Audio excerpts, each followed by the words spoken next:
Priscille de vous retrouver après ces 15 jours de maladie. C'est vrai que ça appelle à se poser beaucoup de questions quand on devient malade, et surtout quand on était vacciné aussi. C'est vrai qu'avec tout ce qu'on traverse, on finit par plus trop savoir ce qu'on doit croire, ce qu'on doit écouter, ce qu'on doit analyser. Mais c'est vrai aussi que quand on est au fond de son lit, on se pose plein de questions, et quand on ressort de son lit, on se dit « Je suis reconnaissant, Seigneur, pour tout ce que tu m'as donné. » Amen. Et particulièrement aujourd'hui, je veux le dire, je suis assez ému. Assez ému parce que je vois l'œuvre du Seigneur dans l'Église. Je suis assez ému quand je vois Anne-Marie qui est allée visiter Fernando hier, quand je vois Marie-Claude qui est revenue, on a tellement prié pour ça, quand je vois la prière de Jérôme qui est juste top, quand je vois les bons chants qui ont été choisis. Et vous savez, quand vous êtes un planteur d'église, vous avez toujours cette tendance à dire c'est mon église. Mais vous reconnaissez que non, c'est l'église du Seigneur, c'est bien l'église à laquelle j'adhérais, mais c'est l'église du Seigneur, et c'est le Seigneur qui a fait son œuvre. Et je prends conscience de cela alors qu'on est en train d'étudier le livre des Éphésiens, donc je veux vous inviter à soit prendre votre Bible, soit prendre le texte que vous avez dans le bulletin, vous avez les points principaux du message. Mais dans le livre des Éphésiens, justement, il y a deux parties dans le livre des Éphésiens. Dans chapitre 1, 2 et 3, c'est vraiment le thème de « en Christ » avec l'expression « en Christ » qui revient. Et à partir du chapitre 4, verset 1, quand Paul y passe de la théologie ou de la théorie à la pratique, il dit « Marchez donc d'une manière digne de la vocation qui vous est adressée ». Et le « donc », c'est le passage à la pratique. Donc au début, dans les 3 premiers chapitres, il parle de ce que nous sommes en Jésus-Christ, et on va voir combien Dieu nous a bénis en Jésus-Christ et combien c'est l'œuvre de Dieu. Ce n'est pas ce que nous avons fait, c'est ce que lui a fait. Et puis quand on passe au chapitre 4, là on se rend compte que maintenant il faut marcher selon ce que Dieu a fait. Et donc marcher d'une manière digne de l'évangile, c'est d'abord marcher en Christ, marcher dans l'unité, c'est le début du chapitre 4, puis marcher non pas comme les païens, mais en nouveauté de vie, puis marcher dans l'amour, puis marcher dans la lumière, puis vivre pour lui dans l'Église. Et ça, c'est tout ce qu'on voit dans le livre d'Éphésiens. Alors, je voudrais juste... on ne fait pas ça souvent. Peut-être que certains d'entre vous vont m'accuser d'hérésie. Mais j'aimerais juste que vous fermez les yeux pendant un temps et que vous rêviez. C'est bon de rêver parfois. Alors, moi, je ne vous cache pas que je fais ce rêve souvent pour que le Seigneur finance un lieu de culte dont on a besoin pour qu'on puisse surtout être le dimanche matin. Mais imaginez que vous vous trouvez devant une palette entière de lingots d'or qui vous appartiennent. Certains d'entre vous vont me dire « Non, ça c'est trop beau pour être vrai ». Mais dans votre rêve, c'est évident, c'est clair, ces lingots vous ont été donnés. Ok, on a au moins le droit de rêver, comme quelqu'un dit, rêver c'est gratuit. Hein. Alors vous ne savez pas comment ces lingots d'or sont arrivés jusque dans votre salon. Peut-être vous les avez gagnés au jeu de cuisine à TF1, peut-être vous avez joué au loto, peut-être vous, je ne sais pas, où est-ce que vous auriez joué. Mon but, ce n'est pas de dire si jouer ou pas, c'est pas bien, juste de rêver. On veut penser qu'à des choses agréables. Et il y a une chose dont vous êtes certain dans ce rêve, c'est que vous êtes à la tête d'une fortune incroyable, qui dépasse tout ce que vous auriez imaginé ou pensé. Et soudainement, vous commencez à vous dire, mais qu'est-ce que je pourrais faire avec ? Tout est rendu possible. Peut-être vous vous dites, enfin je vais pouvoir vivre.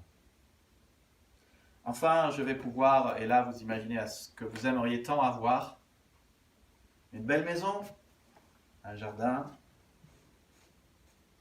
ou peut-être, comme certains d'entre nous ont déjà bien compris, durant l'hiver de juste pouvoir partir au soleil. Amen. Comme notre fils a compris que pendant l'hiver, c'était intéressant d'aller au Brésil. Ou vous vous dites, je vais pouvoir gâter mes enfants et mes petits-enfants. Ou je vais pouvoir aider mes enfants. Ou vous vous dites simplement, je vais pouvoir ne plus être aussi juste à la fin de mon mois et me poser la question comment toujours joindre les deux. Vous imaginez les conséquences bénéfiques et les répercussions que cela va avoir pour vous et imaginez votre soulagement.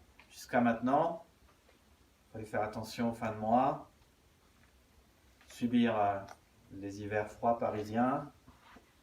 Vous ne pouvez pas partir au soleil. Jusqu'à maintenant, peut-être vous étiez en souci pour votre retraite. Vous travaillez, mais maintenant, vous n'avez plus besoin de travailler, plus besoin de trimer, plus besoin de faire en sorte de joindre les deux bouts et d'arriver avec vos fins de mois. Maintenant, plus besoin de travailler. Vous pouvez faire ce que vous voulez. Vous pouvez souffler. Alors, je ne sais pas si c'est un rêve comme ça est très spirituel. En tout cas, la Jérusalem céleste, les rues seront pavées d'or.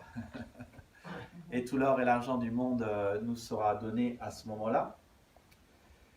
Et en tout cas, c'est aussi, si je puis dire, une métaphore, une manière de penser pour parler aussi d'Éphésiens. Parce que ce que dit le passage d'Éphésiens, c'est que nous sommes riches. Tu es riche. Si vous prenez avec moi le texte dans votre Bible ou dans votre bulletin, regardez, il est parlé au verset 7 que nous avons la rédemption par son sang, le pardon des péchés, selon la richesse de sa grâce, que Dieu a répandu abondamment. C'est écrit ici. Dieu a répandu la richesse de sa grâce sur notre vie.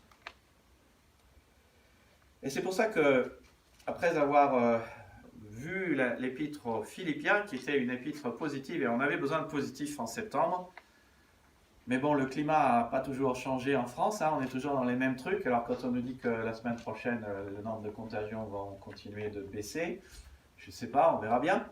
Mais on a toujours besoin d'une série positive et cette épître est positive. Contrairement aux autres églises, l'église d'Éphèse n'avait pas de problème particulier. Vous savez que les Colossiens étaient agnostiques, les Galates étaient perfectionnistes et légalistes, les Corinthiens étaient charismatiques et charnels. Mais les Éphésiens n'ont pas de problème. Alors, ce n'est pas une église parfaite. Certains cherchent toujours l'église parfaite, ou quand ils voient qu'ils ont quelque chose contre les autres, ils se disent « je n'irai jamais dans cette église ». L'église d'Éphésiens n'est pas une église parfaite, mais au moins ils sont riches et ils sont bénis en Christ de toute bénédiction spirituelle. Et tout ce qu'ils ont à faire, c'est de profiter de cette bénédiction et de vivre dans cette bénédiction. Et nous lisons ensemble le texte du jour. Vous l'avez à l'écran, je pense. Sinon, vous l'avez sur le bulletin. Béni soit Dieu. Vous voulez lire avec moi? Béni soit Dieu, le Père de notre Seigneur Jésus-Christ, qui nous a bénis de toutes sortes de bénédictions spirituelles dans les lieux célestes en Christ. En lui, Dieu nous a élus avant la fondation du monde pour que nous soyons saints et irrépréhensibles devant lui, nous ayant prédestinés dans son amour à être ses enfants d'adoption par Jésus-Christ, selon le bon plaisir de sa volonté, à la louange de la gloire de sa grâce qu'il nous a accordée en son bien-aimé. En lui, nous avons la rédemption par son sang, la rémission des péchés selon la richesse de sa grâce, que Dieu a répandue abondamment sur nous par toute espèce de sagesse et d'intelligence, nous faisant connaître le mystère de sa volonté, selon le bienveillant dessein qu'il avait formé en lui-même, pour le mettre à exécution lorsque les temps seraient accomplis, de réunir toutes choses en Christ, celles qui sont dans les cieux et celles qui sont sur la terre. En lui, nous aussi sommes devenus héritiers, ayant été prédestinés selon la résolution de celui qui opère toutes choses d'après le conseil de sa volonté, afin que nous servions à la louange de sa gloire, nous qui avons d'avance espéré en Christ. En lui, vous aussi, après avoir entendu la parole de la vérité, l'évangile de votre salut.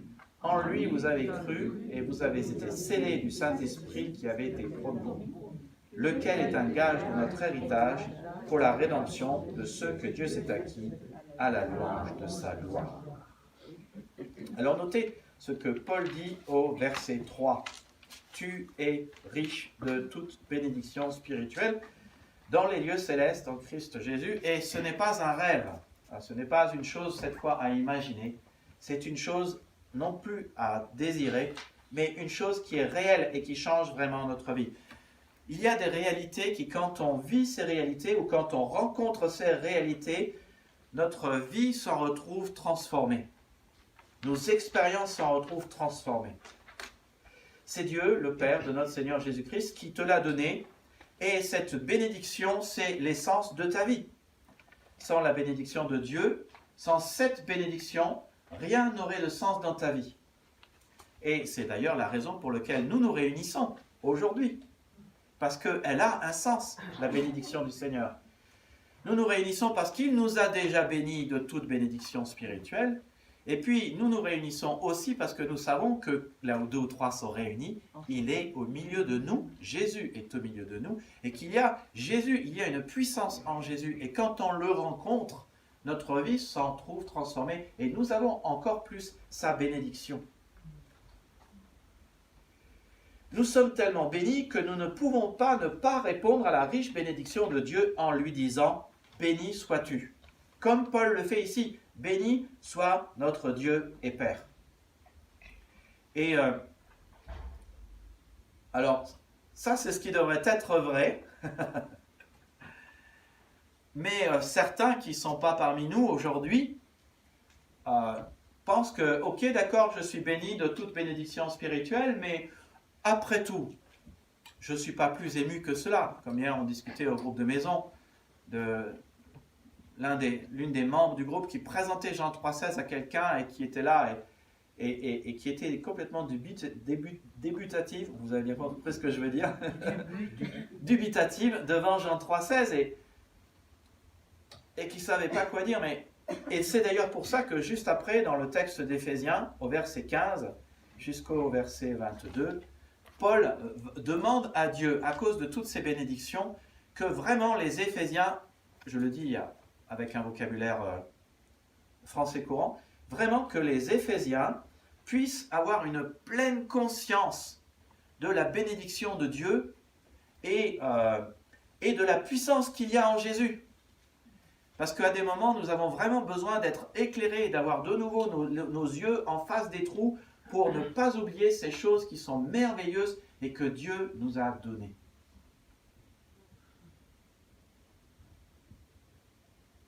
Alors, à quel point es-tu riche? Eh bien, Paul détaille ta richesse et ta bénédiction du verset 4 au verset 13. Et si tu observes avec moi le texte en français, tu vois que du verset 4 au verset 13, il y a 4 phrases qui commencent chacune par « en lui », en Christ, et qui se terminent par un point. Alors, c'était un véritable exercice de respiration tout à l'heure, parce que parfois les phrases de Paul sont tellement longues qu'il faut juste apprendre à respirer quand arrive la virgule. Mais chacune de ces phrases détaille une bénédiction dont tu fais l'objet, une richesse que tu as, que tu possèdes et qui change ta vie. La première, au verset 4, c'est que tu as été choisi. Et cette phrase se termine à la fin du verset 6, quand il est dit à la louange de la gloire de sa grâce qu'il nous a accordé en son bien-aimé. Au verset 7, tu as été rédempté ou racheté. Et cette phrase s'arrête à la fin du verset 10, celles qui sont dans les cieux et celles qui sont sur la terre. Au verset 11, tu es héritier de Dieu, au travers de la vie éternelle que Dieu t'a donnée. Et au verset 13, tu as été scellé du Saint-Esprit, qui est un gage de ton héritage. Et là, nous verrons tout à l'heure ce qu'est un sceau. Et je pensais à ça, c'était hier matin, dans mon lit, le matin. Je ne sais pas si vous réalisez qu'il y a une séquence qui est logique dans ce texte. La première chose que Paul dit, c'est que tu as été choisi. Dieu t'a choisi. Ah, Dieu t'a choisi pour que tu sois son enfant et il t'a mis à part et il t'a choisi pour que tu vives une vie de sainteté. Il t'a choisi pour que tu sois son enfant et pour que tu lui appartiennes. Et c'est ce que dit le verset 7. Tu as été racheté. Tu lui appartiens maintenant. Il a payé le prix par son sang. Sang qui est plus précieux que l'or et l'argent périssable. Tu as été racheté et tu lui appartiens. Et parce que tu es son enfant et que tu as été racheté, maintenant tu es l'héritier du Seigneur. Ce n'est pas une mince chose. Oui, tout l'or et l'argent du monde du Seigneur t'appartient.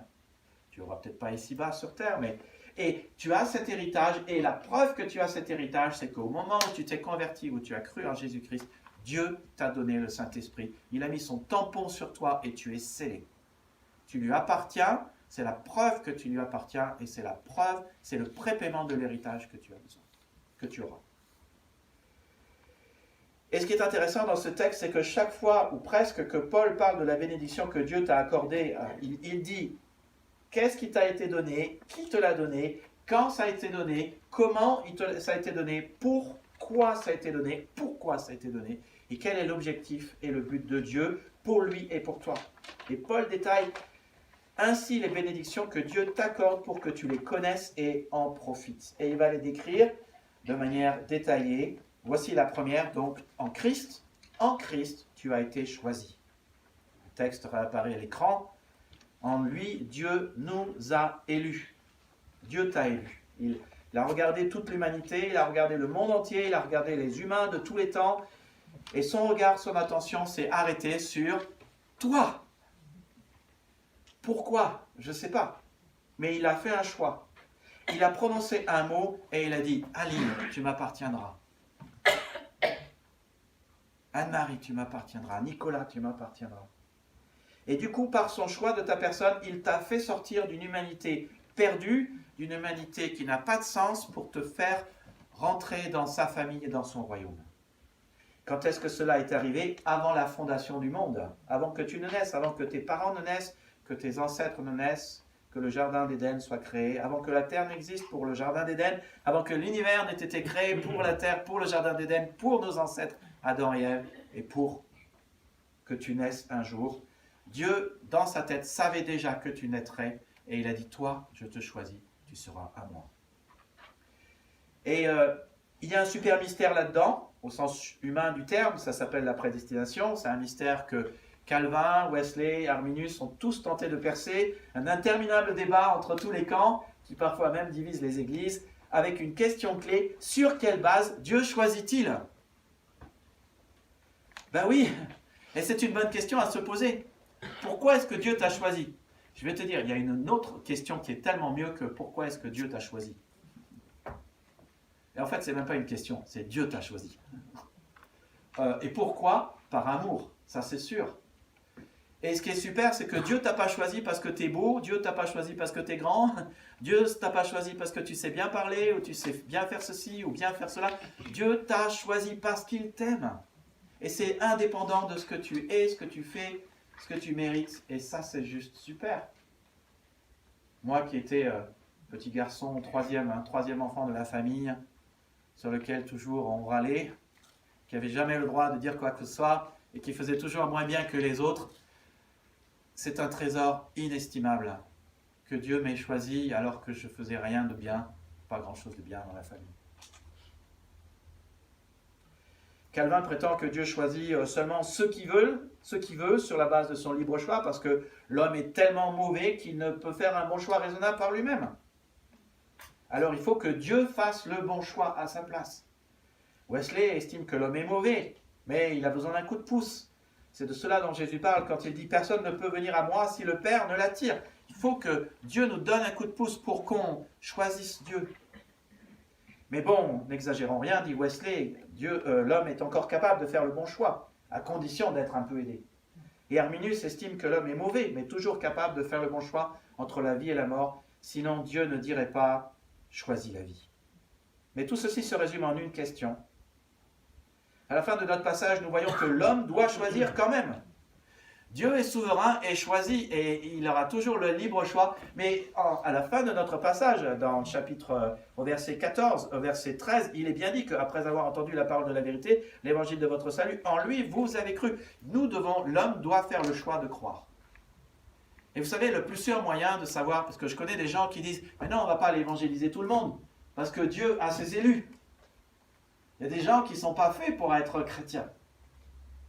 Vous savez, le plus sûr moyen de savoir si quelqu'un a été appelé par le Seigneur, c'est de lui présenter le salut et de voir s'il répond. Vous savez, le plus sûr moyen pour vous, si vous ne croyez pas dans le Seigneur, de savoir si Dieu vous a choisi, c'est d'essayer de croire. C'est de croire. En tout cas, la Bible est très claire que ceux que Dieu a choisis croient, et la Bible est très claire aussi l'inverse, que ceux qui croient, en fait, c'est parce que Dieu les a choisis. Sur quelle base est-ce que Dieu choisit ses enfants? C'est dit ici, selon le bon plaisir de sa volonté. C'est son choix, sa décision. Il est souverain. Et comme c'est dit, cela lui plaît de faire le bien, cela lui plaît de choisir certaines personnes. Il est un grand Dieu, il est un Dieu bon et il est un Dieu glorieux. Une autre chose qui est dit ici, c'est que c'est parce qu'il nous aime qu'il nous a choisis. Il aime les gens, tous les gens qui sont autour de nous. C'est aussi par sa grâce, il aime faire grâce, il aime faire des cadeaux gratuits. Et il a un objectif divin, que nous soyons ses enfants et que nous soyons mis à part et irrépréhensibles. Et il a un deuxième objectif, à la fin du verset 6. Il fait tout cela pour que les gens le louent et disent la gloire de sa grâce. Et c'est une expression qui revient 3 fois ici, qui nous montre pourquoi Dieu veut être bon avec nous. Dieu veut être bon avec nous pour qu'on dise « Il est bon, mon Dieu !» Tu comprends? Il veut que notre coupe déborde, comme David le disait dans le psaume 23.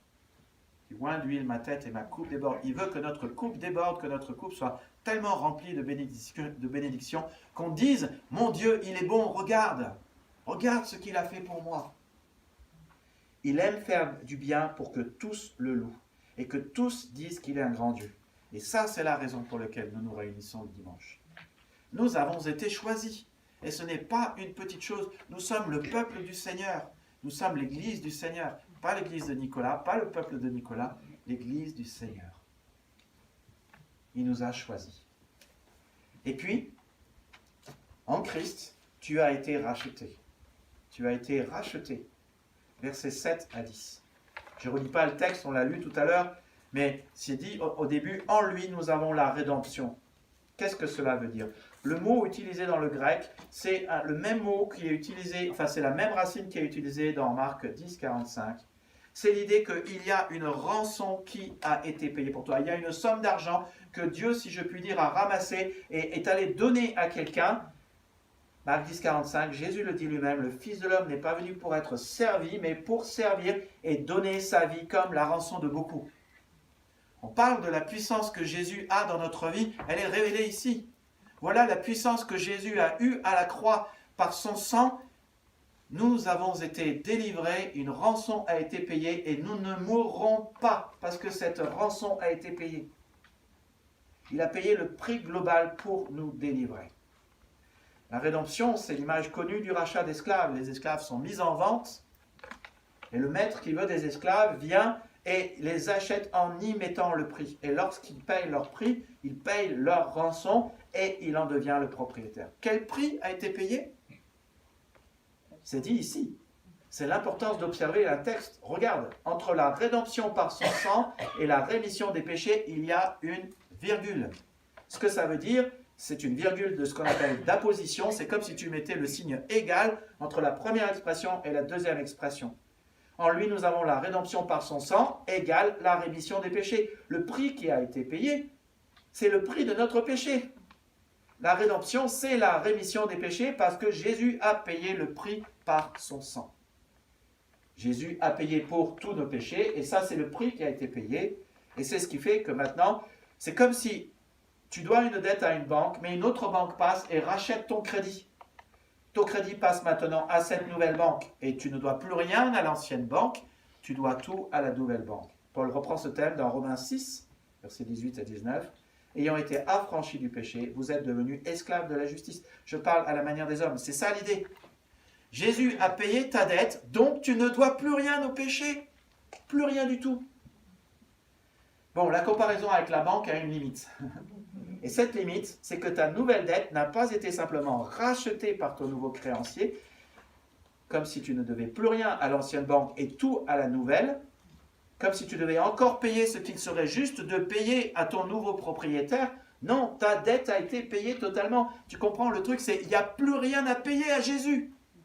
Et Jésus dit, c'est toi qui choisis. Le jour où tu as décidé de croire en moi, c'est toi qui choisis maintenant ce que tu fais. Et je pense à ces 12 lépreux, je crois, 12 ou 10, je ne sais plus, vérifiez dans le texte. Jésus les a guéris, et il y en a un qui est revenu le dire merci. Celui-là, il avait compris. Jésus, il guérit librement, il paye la dette librement, les gens choisissent après ce qu'ils veulent faire de leur vie. Mais c'est ça, la dette a été payée. Totalement. Et du coup, tu es réellement libre. Et tu ne dois plus rien à personne. Tu vois, si le Christ avait juste payé la banque, tu serais toujours aussi pauvre parce qu'il faudrait rembourser le Christ. Mais nous ne nous réunissons pas le dimanche pour rembourser le Christ. Nous nous réunissons le dimanche parce que le Christ nous a vraiment rendus libres. Parce qu'il a tout fait pour nous. Et il le dit dans sa parole, tout a été accompli, Jean 19, 19.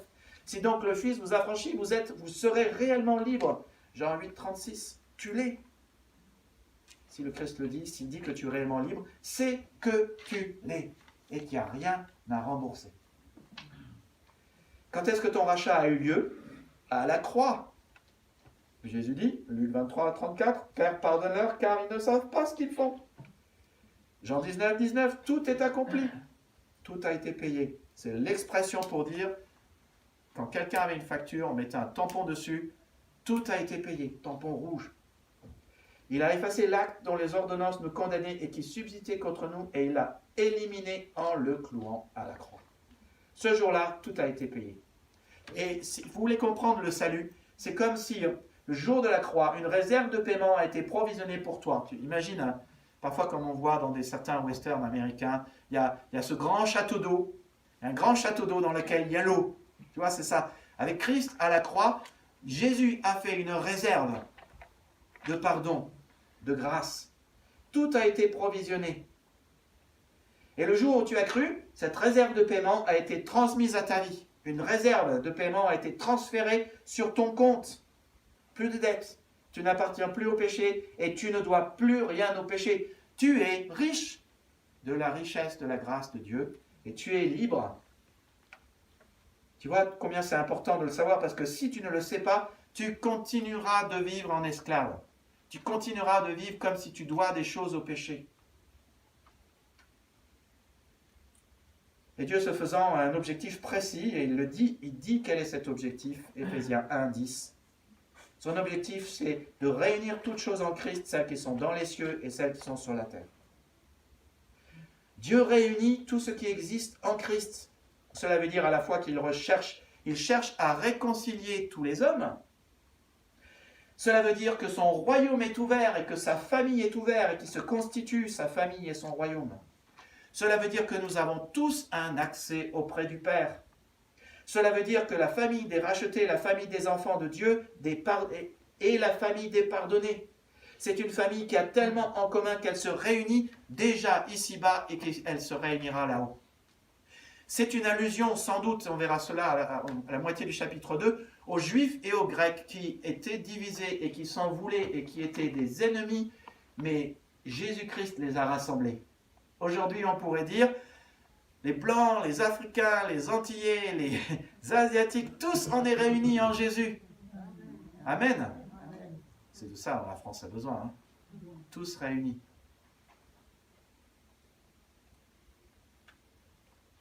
Nous sommes rachetés. Et c'est nous qui décidons ce que nous voulons faire.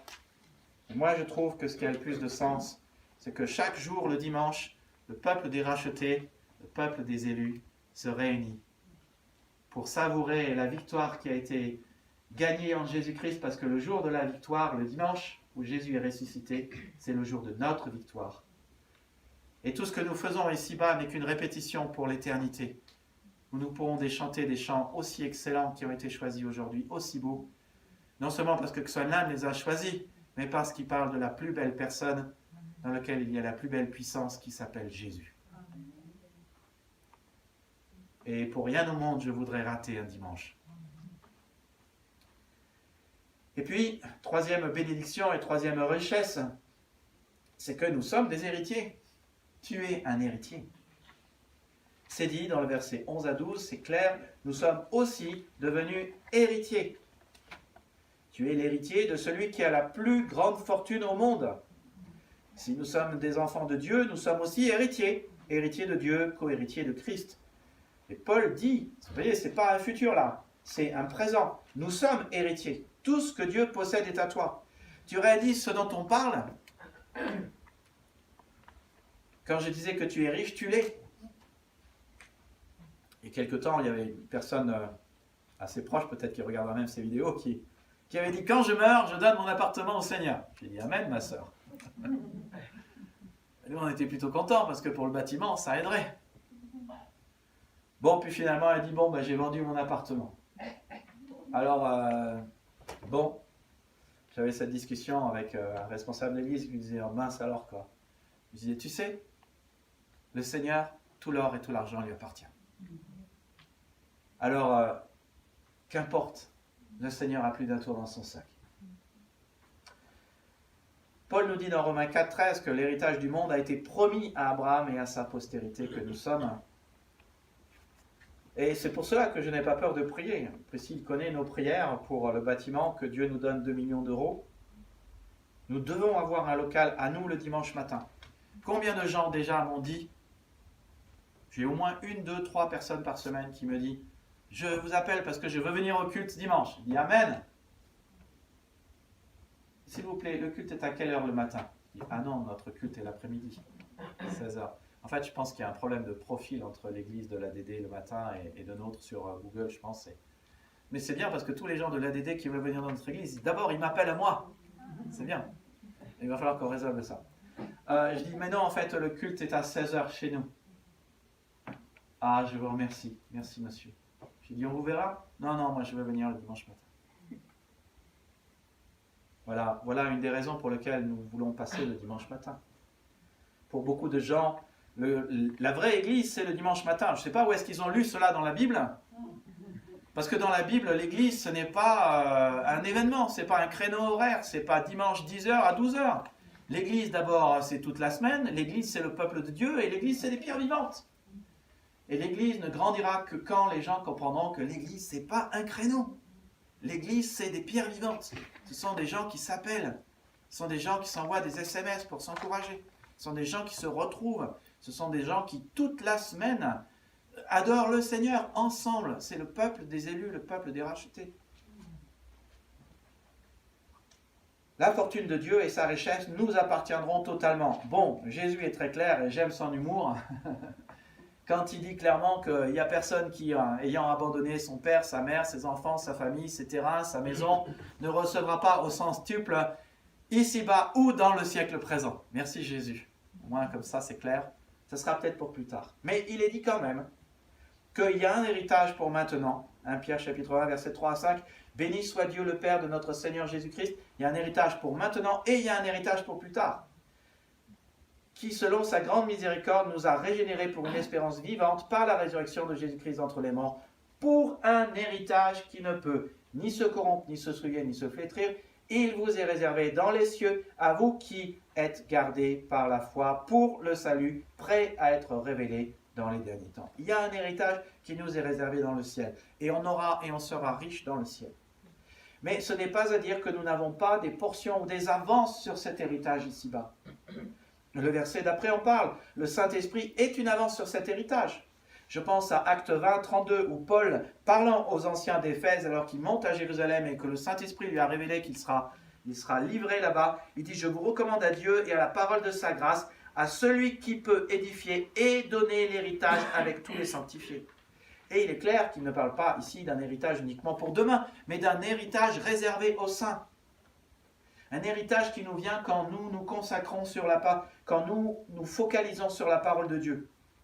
Il dit, je vous recommande à Dieu et je vous recommande à sa parole, qui est une parole de grâce. Et si vous vous concentrez sur cette parole de grâce, alors vous aurez l'héritage avec tous les sanctifiés. C'est pour ça que la Bible est tellement importante, que la parole de Dieu est tellement importante. Parce qu'au fur et à mesure que vous lisez la parole, vous tombez sur des pépites d'or. Et ces pépites d'or sont l'héritage que Dieu nous a laissé.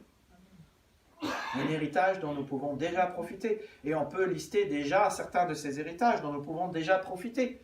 Nous avons le pardon des péchés. Et à cause du pardon des péchés, nous pouvons vivre libres, non pas en voulant à quelqu'un parce qu'il nous a encore dit un truc de travers. Et nous réalisons que nous pouvons vivre dans cette liberté de ne pas en vouloir aux autres. Nous pouvons vivre en recevant le pardon et en donnant le pardon. Vivre dans la paix.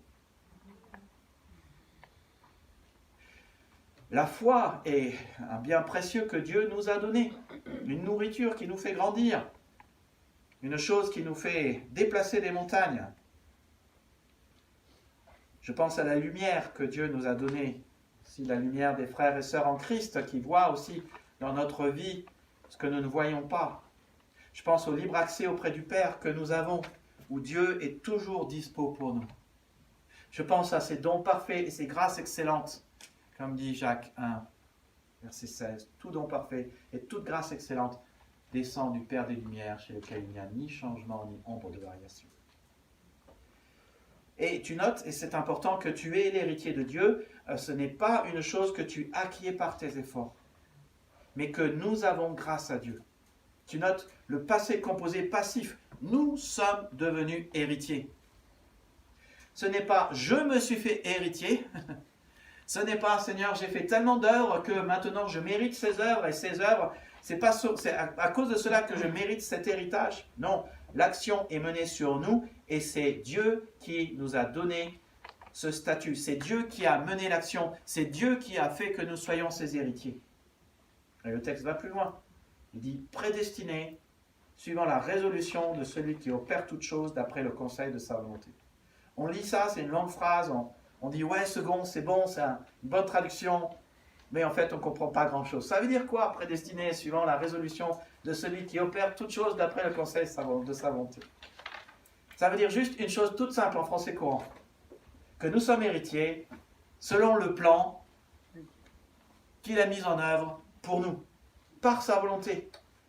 La résolution, c'est un mot bien savant, d'il y a un siècle, qui veut dire plan.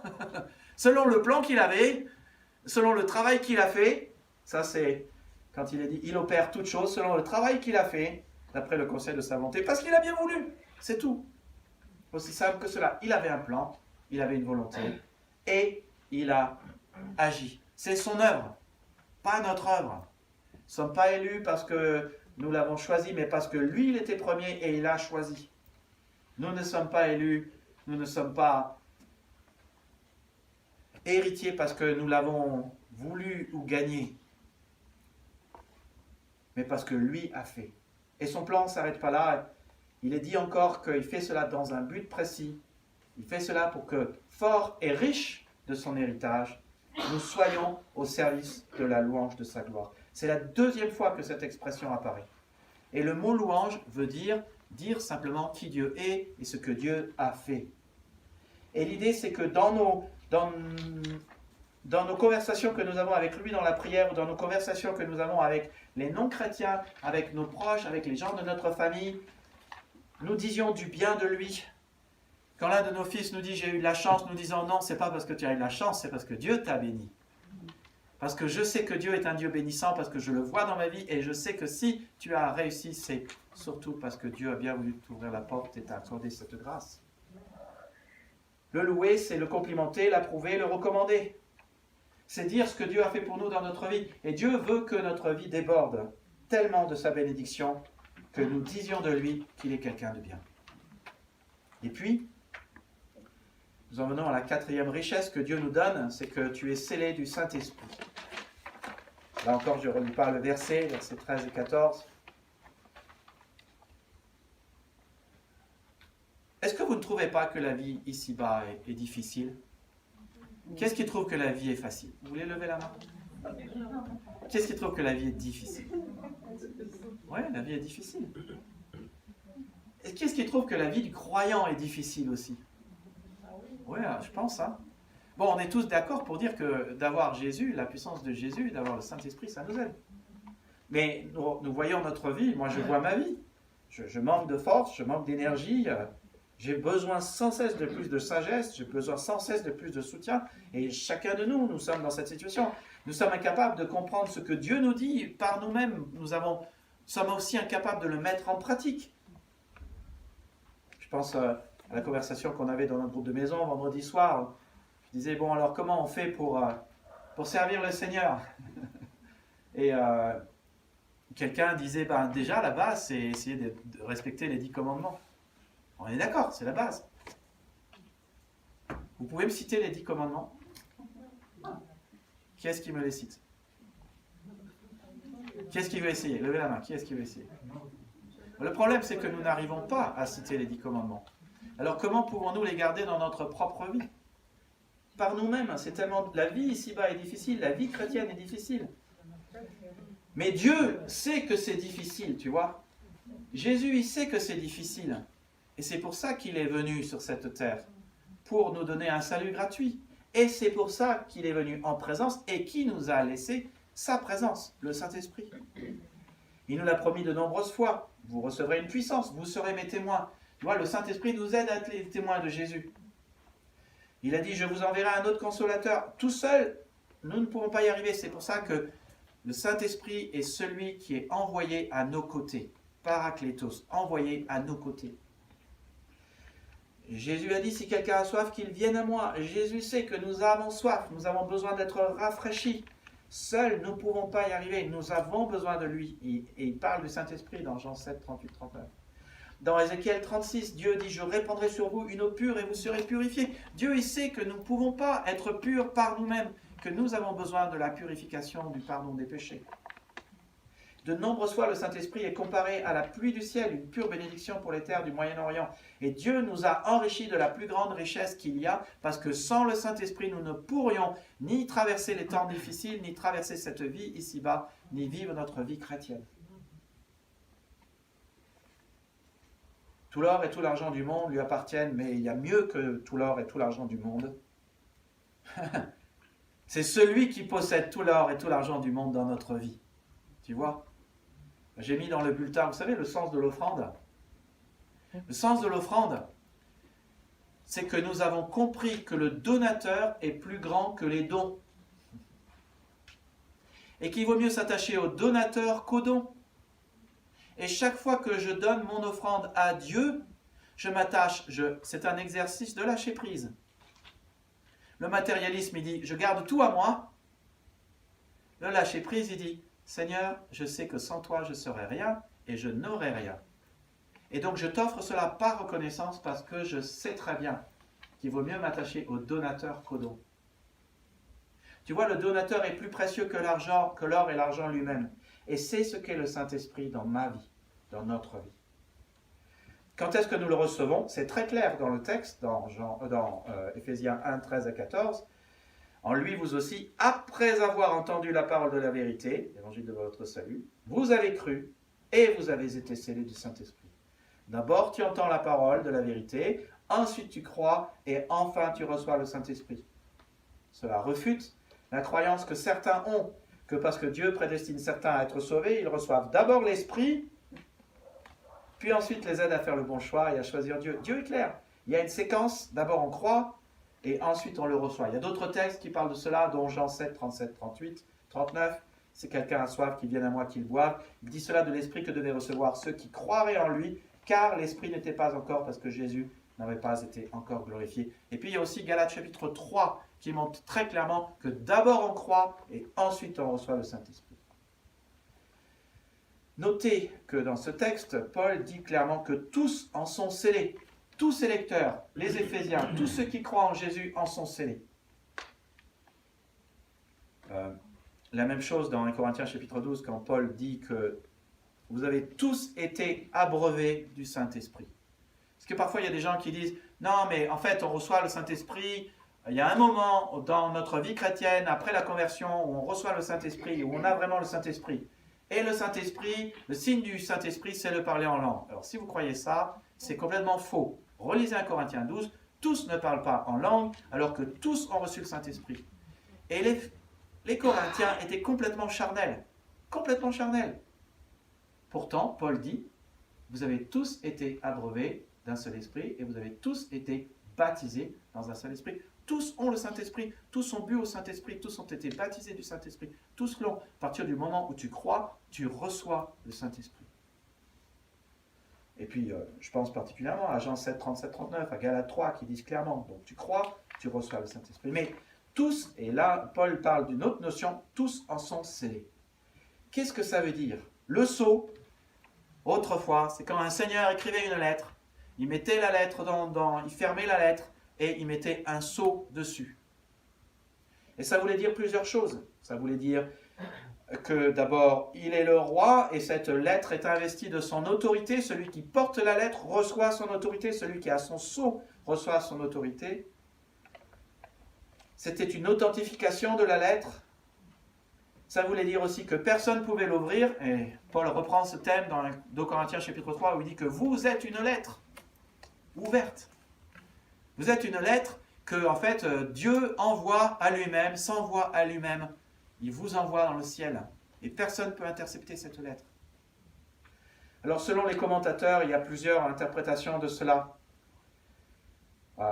C'est difficile de savoir exactement ce dont il est question, mais en tout cas, c'est une marque que vous appartenez au Seigneur. C'est une marque d'autorité.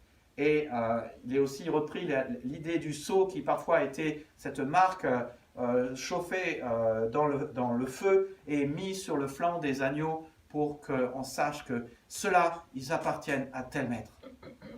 Et donc le Saint-Esprit, un petit peu comme la marque de la bête pour les non-croyants dans la tribulation, dans l'Apocalypse, le Saint-Esprit est la marque du Seigneur sur notre vie. Et note que c'est aussi un indice qui dit que le Saint-Esprit ne peut pas être enlevé. Dans l'Ancien Testament, le Saint-Esprit, parfois il venait, parfois il partait. Mais Jésus a dit, je vous donne mon esprit et mon esprit sera éternellement avec vous. Le Saint-Esprit ne peut pas nous être enlevé. Et c'est important, c'est un gage de notre héritage. Alors, le gage, ce n'est pas ce qu'on fait quand on fait un jeu avec des copains ou des copines. Un truc du genre, ah ben tiens, t'as perdu au poker, maintenant tu dois faire un gage et faire tout le tour de la salle à cloche-pied. Le gage, ce n'est pas un truc négatif, c'est un truc positif que Dieu a fait pour toi et a payé pour toi. C'est l'équivalent dans le commerce français d'un acompte. Tu vas acheter un fauteuil à 3 000 € ou des fauteuils à 3 000 €. Pour le réserver, tu verses 1 500 € et le professionnel de ce magasin de fauteuils et le consommateur sont obligés de tenir leur engagement. Et le consommateur verse une avance et une portion de la somme. Cette avance veut dire « j'irai jusqu'au bout de ma démarche ». C'est la preuve de l'engagement de Dieu à ton égard. La preuve qu'il fera ce pourquoi il a payé. La preuve que la lettre qu'il s'est envoyée arrivera bien à bonne destination. La preuve que ce qu'il a commencé, il le continuera dans ta vie. C'est génial. C'est génial de savoir tout ce que Dieu fait et l'engagement que Dieu a pris pour notre propre vie. Ce que Dieu a fait pour toi. Et un gage de notre héritage, ça veut dire que le Saint-Esprit, c'est un prépaiement de ton héritage. Jusqu'au jour de la rédemption. Alors on est déjà racheté ici-bas, mais par rédemption, Dieu veut dire le moment où tout sera matérialisé. Où on sera enfin fils de Dieu, pas simplement avec la tête et le cœur, mais avec le péché qui nous entrave encore, mais où on sera pour une fois pour toutes complètement débarrassé de notre péché, vivant vraiment notre nouvelle identité complètement quand on sera dans le ciel. C'est de ça dont le texte parle. Vous avez déjà sans doute entendu cette histoire de ce clochard qui dormait sur un banc, nuit après nuit, toujours là, jamais lavé, barbe et cheveux longs, avec ses affaires, et lui t'as un petit sac à dos de misère, un vieux sac de couchage, à côté d'une bouche de métro, une bouteille de vin, connu par tous les commerçants du quartier, vu par tous régulièrement, lui devant lequel tout le monde passait sans le voir et sans s'arrêter, qui est mort de froid, une nuit d'hiver. Tragique disparition d'un homme qui n'avait aucune apparence et toutes les odeurs. mais qui dans son sac à dos avait des relevés de compte en banque suffisamment remplis. Il avait tout ce qu'il fallait pour vivre, même sans travailler jusqu'à la fin de ses jours. Ce monsieur était riche. Tu vois, trop de gens ne profitent pas du tout de ce que Dieu a fait pour eux. Et trop de gens ne profitent pas des richesses qu'il a déjà accordées. Et du coup, ils sont en danger de finir comme cet homme. Se pourrait-il que certaines personnes, chrétiens, n'en sont pas là, mais gisent sur le trottoir spirituellement parlant, sentant des gens déjà avec des cheveux longs, une bouteille de pinard dans le sac à dos, pensant que c'est la seule chose sur laquelle ils devraient se raccrocher. Ils pourraient bien finir comme ce clochard alors que leur relevé de compte est suffisamment fourni. Tu vois, cette richesse ne tient pas à ce que nous avons gagné, développé ou mérité, mais à Dieu. Nous sommes choisis, nous sommes enfants de Dieu, mis à part pour une vie différente. Une vie d'enfant de Dieu, une vie d'enfant où Dieu prend soin de nous. Nous avons été rachetés pour vivre pour Dieu, pour comprendre que nous ne devons plus rien au péché, plus rien à la méchanceté, à la rancune, à l'impureté ou au ressenti. Nous sommes héritiers du monde, dans un monde certes qui aujourd'hui passe, et nous avons tant besoin de prier pour la France et les élections. Mais nous sommes héritiers des promesses de Dieu, nous avons déjà tant de choses, oui, alors sur le papier. C'est une richesse peut-être spirituelle, théologique, abstraite, c'est pas forcément super concret. Et pourtant, si, c'est tellement concret. Et nous avons le prépaiement de cet héritage. Tout seul, nous ne pouvons pas y arriver. Mais avec le Saint-Esprit, nous pouvons y arriver. Sans Jésus, nous ne pouvons rien faire. Mais avec l'Esprit de Jésus et avec Jésus, nous pouvons tout par celui qui nous fortifie. Il y a une puissance en Jésus et dans son Esprit. Alors, profite. Cette semaine, vis à la louange de sa gloire. Mets-toi tranquille au fond de ton fauteuil, respire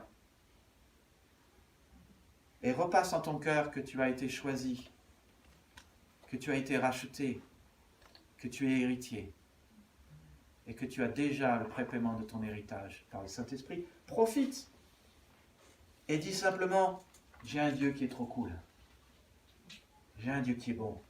Vis pour lui, complimente-le.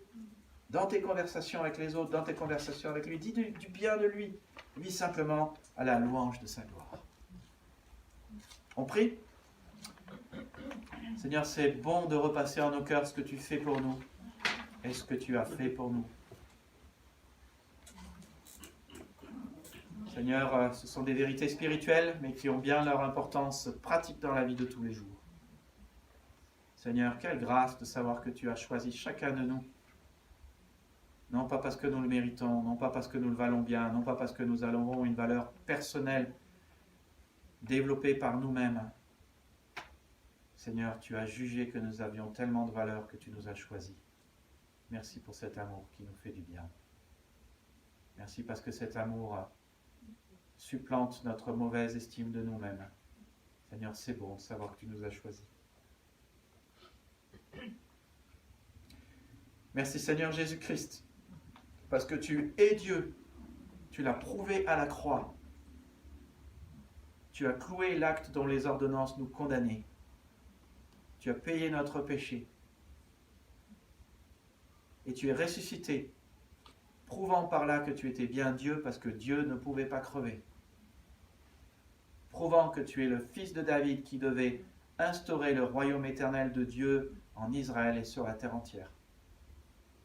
Merci Seigneur, parce que notre dette de notre péché a été payée par ta justice personnelle. Merci parce que nous sommes pardonnés.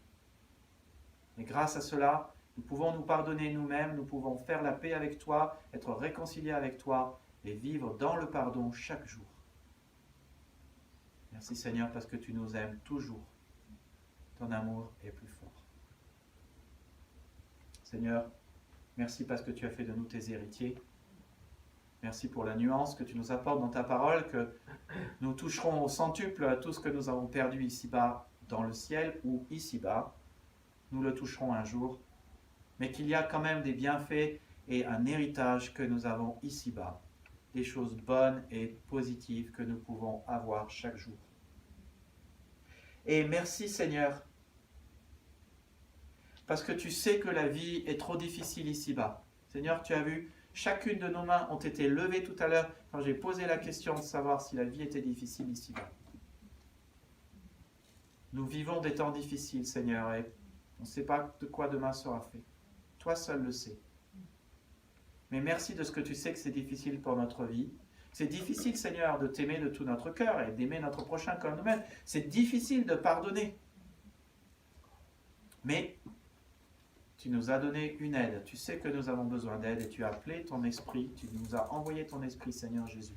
Et tu as dit, il vous est avantageux que je m'en aille pour que je vous envoie mon esprit. Seigneur, c'est cool. Merci. Que par ta présence en nous, par ton esprit, nous pouvons vivre pour toi. Seigneur, notre prière, c'est que tu grandisses et que nous diminuions. Et merci Seigneur de ce que cet esprit est une aide pour la vie de tous les jours, mais aussi une avance sur l'héritage que nous aurons dans le ciel. Et que par là, tu t'engages à achever l'œuvre que tu as commencée jusque dans l'éternité. Tu as commencé en nous cette bonne œuvre et tu la rendras parfaite. Oh, merci Seigneur, de ce que tu veux avec nous, Seigneur, ce n'est pas une religion, ce n'est pas du faire, du faire, et du faire, et du faire. On fait, on ne sait jamais jusqu'à quand ça s'arrête et quand est-ce que ça s'arrêtera et si on en a fait assez. Non, Seigneur, tu nous invites à une relation avec toi, où c'est toi qui fais. Tu as déjà fait tant pour nous, Seigneur. Aide-nous d'avoir une pleine conscience de ce que tu as fait pour nous. Et de réaliser toutes ces bonnes choses et que la puissance est en Jésus, que la puissance est dans ton esprit, que la puissance est dans ton œuvre. Et nous de réaliser que c'est toi qui fais l'œuvre, que c'est toi qui fais le travail. Et merci Seigneur de ce que tu es un Dieu agissant. Tu es le même Dieu hier, aujourd'hui et éternellement. Et tu n'as pas fini d'œuvrer dans notre vie. Oh Seigneur, parfois nous sommes fatigués. Nous avons soif de te voir agir. Nous ne voulons pas plus de nous, Seigneur, nous voulons plus de toi. Pas plus de nos actions, même si tu nous invites à te suivre activement, mais plus de tes actions, plus de ton œuvre. Seigneur, nous voulons voir combien tu es grand, combien tu es bon, combien tu es merveilleux. Seigneur, que ta gloire et la richesse de ta gloire soient manifestées dans notre vie. Et merci parce qu'aujourd'hui, en lisant, en étudiant ta parole, nous avons pu le voir. Seigneur, nous te louons, nous prions que ce que tu fais dans notre vie soit au centre de notre émerveillement, de notre contentement, de nos réjouissances, de notre reconnaissance et de nos paroles. Amen. Amen.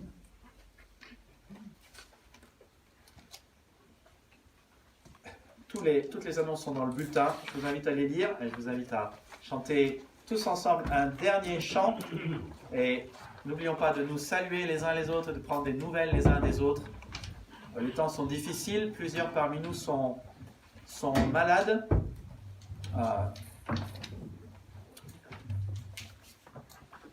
Gardez dans votre prière, dans vos prières, Fernando qui a été opéré, qui lui a enlevé un bon bout de l'intestin parce qu'il avait un cancer aux intestins. Pensez à ceux et celles qui sont malades. Je pense à Christine qui a le Covid. Je pense à Cyrielle qui a le Covid. Pensons aux cas contacts.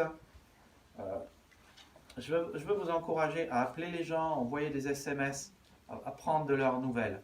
C'est tellement chouette de prendre des nouvelles les uns des autres. Et je veux vous remercier parce que vous avez pris de mes nouvelles aussi pendant ce temps de maladie. Que Dieu vous bénisse.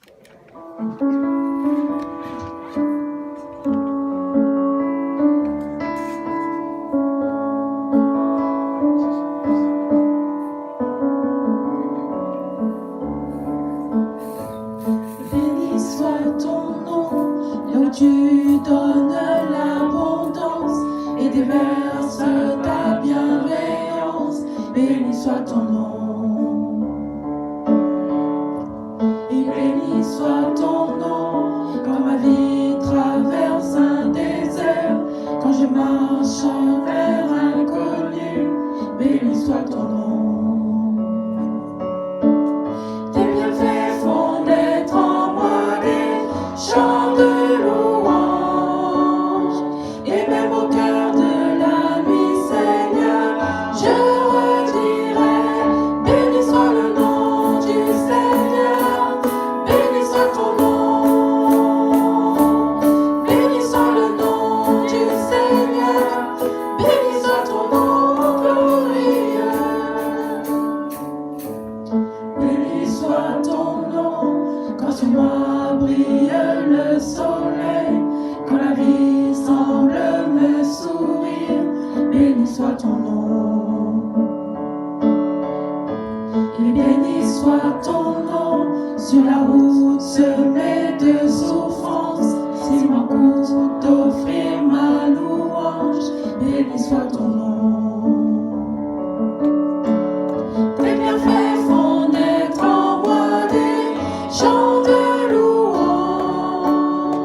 Et même au cœur de la nuit, Seigneur, je redirai, béni soit le nom du Seigneur, béni soit ton nom, béni soit le nom du Seigneur, béni soit ton nom glorieux. Tu donnes et tu reprends, tu donnes et tu reprends.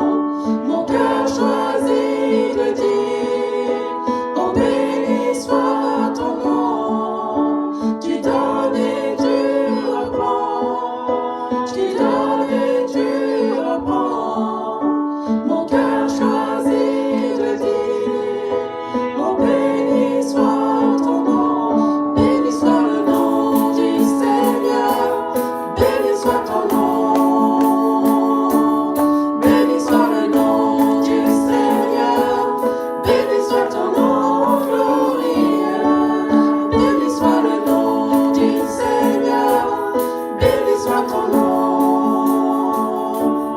béni soit le nom du Seigneur, béni soit ton nom glorieux.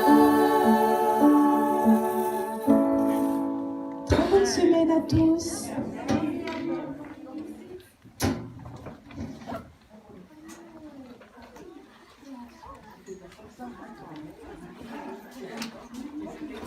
T'as changé de tonalité avec toi.